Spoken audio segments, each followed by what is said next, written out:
Hi, I'm Mark. This is my February review for Taurus Sun sign and Taurus rising. We have a difficult start to the month because we have a heavy concentration of planets in your 10th house. This is the house of destiny. This is the house of your chosen path, or your career, or your public standing. So these are going to be affected. And on the first, we start with a difficult aspect between Mars and the Sun. Now, this can relate back to a decision you made about 10 months ago when the Sun conjunct Mars. This could be a final test to see if whatever that decision was has worked well. If it hasn't worked well, you need to make a change. Mars will have energy to put into things, but we have another problem. Mercury is retrograde. Mercury is retrograde to the 20th of February. So things don't always run smoothly when Mercury is retrograde. So you'll have the energy to push forward, but just be careful because mistakes can be made. So you just need to be extra careful. Check things, double check things. Communication's not clever when Mercury is retrograde. The other aspect we have is an aspect between Saturn, who's also in your 10th house, to Chiron. Now here this will bring up issues of authority figures. Is there problems in the past you've had with authority figures? If so, you can work with these now. It could be a father figure, it could be a teacher, it could be a boss, but you need to look at these issues now. The other issues that come up with this aspect are issues of responsibility, you versus others. Are you putting and are you keeping up with your responsibilities and duties, or do you feel others are letting you down? These are issues as well that you can work with. This aspect is a long running one, so you've got all month to work with this one. On the 4th, Jupiter makes a square with the Black Moon Lilith. Now if you watch my previous videos, you'll know that the Black Moon Lilith is our shadow side.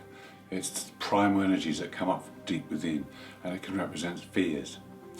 Now, the Black Moon is in your first house of Taurus, so there could be fears here of security, about not having enough.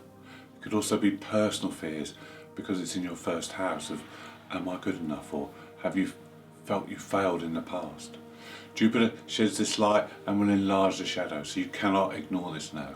You've got 2 weeks to work with this, so it's a good time to see what it is, see what that fear is, and to make yourself a better person by accepting it and then letting it go.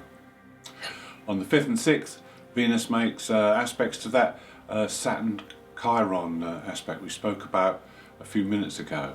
So there's a good time now to use Venus to accept things and to be happier with things. Venus will mellow things down so it won't be so acute.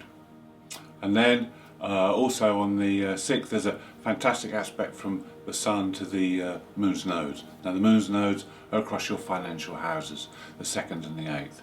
So here's a good opportunity. There could be some good news about your finances, or a good opportunity connected with finances. On the 7th we have a heavyweight aspect between Saturn and Uranus. Uranus is in your first house, so this is very personal to you. Uranus has been going through your first house for some time now, so you should be getting used to change, but there are many changes you need to make when Uranus is in this house. Now, you need to change at this point if your life has become too boring, too staid. You need to make those changes, but with Saturn, it's got to be organised change, structured change. Jupiter likes creative change, but Saturn likes structured change. Now, you need to make changes now if your life's not right, if you're not on the right path, if you're not in the right career, because this is all in your 10th house. You need to make the changes now, because in 7 or 8 years' time, when Saturn actually joins with Uranus, there'll be massive changes. So you need to do the preparation now. This is the last square before the end of this Saturn-Uranus cycle. So put the work in now, make the necessary changes in a structured, organised way, and you will be fine. You've got till the end of the month to do this. This is a long-running aspect. On the 9th, you could get a cryptic message from Mercury, because Mercury contacts the Moon's nodes, and Mercury's retrograde, so this could be something that you sense and pick up. The Moon's nodes were contacted by the Sun a few days ago, so Mercury will add some information to what you discovered then. This would probably concern your finances or shared resources, so there could be some more good news there. And on the 10th, Mercury contacts Mars in your first house, so you could be a little bit irritable, a bit tense today, or you could come up against the projection of someone else being irritable. Then on the 11th, it's a great day because it's a new moon in your 10th house. This is the house of destiny. So this is great. It's in Aquarius. This is a time you can be inventive. It's also a time when you can detach yourself from the past, so allow yourself to move forward on your chosen path. It's also a good time for self-mastery in something that you maybe have been trying to get to grips with, and now it's a time for self-discipline and master whatever it was you wanted to do. It also highlights your public standing. Could be that you have or take on more responsibilities, or that you could improve your status, your public persona. As well, on the 11th, same day as the new moon, Venus makes two positive aspects. The first is a conjunction to Jupiter, and this is it's a very fortunate one for finances. It's also one where you can achieve your desires. This is again in your 10th house, so you could have new people bringing into your life here, because Venus is also square the black moon Lilith, and they work well together. So you could have new people coming into your life that will further your advancement, either on your chosen path or in your career, or to boost your public standing. It's very good for business side of things. It's very good for networking.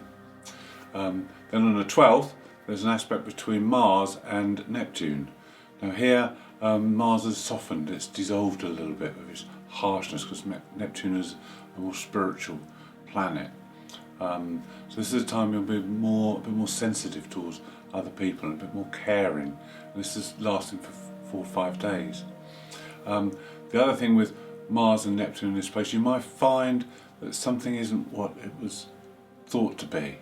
Because Neptune's in your 11th house. This could be either your goals or your dreams, maybe the things that you wanted kind of dissolved away now, and you need to look at things in a different light.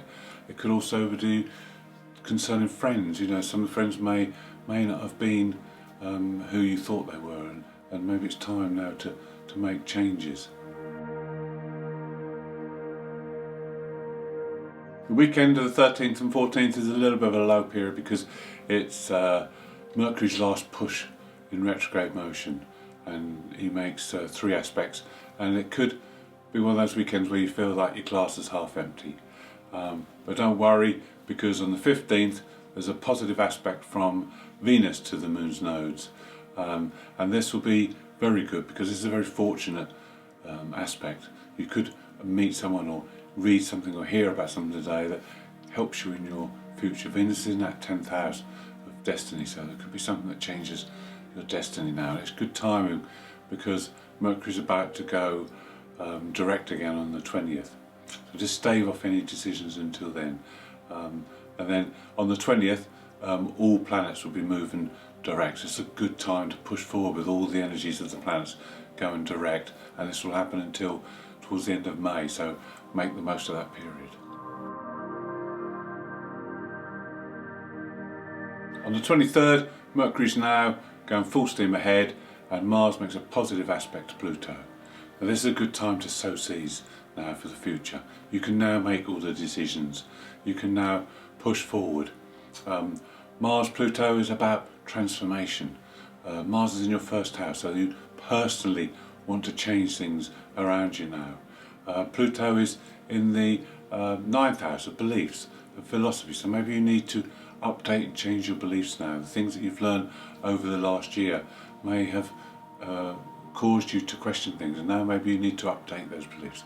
Also plan any trips, plan any travel for the coming year or two, because this is a good time to sow those seeds for the future. Also, what do you want to learn about next? What topic do you want to engross yourself in? You also need to align yourself with what's good for society as well, not just what's good for you, but what's good for all of us as a whole as we move forward.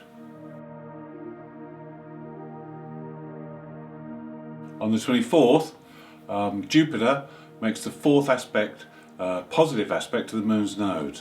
Now this inclines us to think that there's a karmic feel about February. Things are going to change, things are going to happen, and it's divine timing.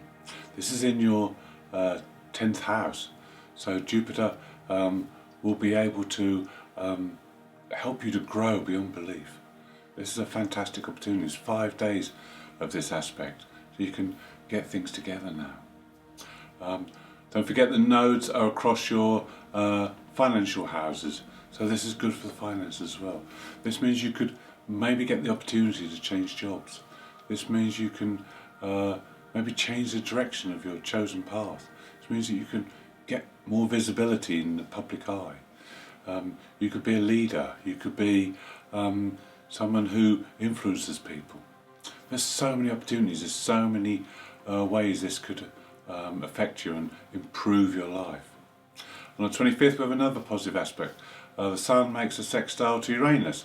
Now here's a good time to reform things, try new things, just be a little bit more adventurous, bring a bit more excitement into your life. And things are now looking really good for you.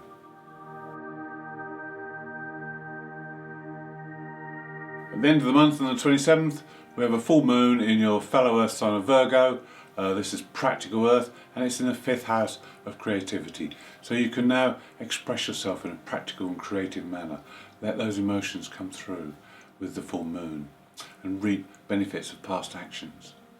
The Sun is in the 11th house, so you may be inclined to help someone, maybe someone who, a friend that needs your assistance, and you'll be very compassionate because of Neptune in Pisces, so you'll be more inclined to help them. Also, you may want to help children because children are ruled by the 5th house as well.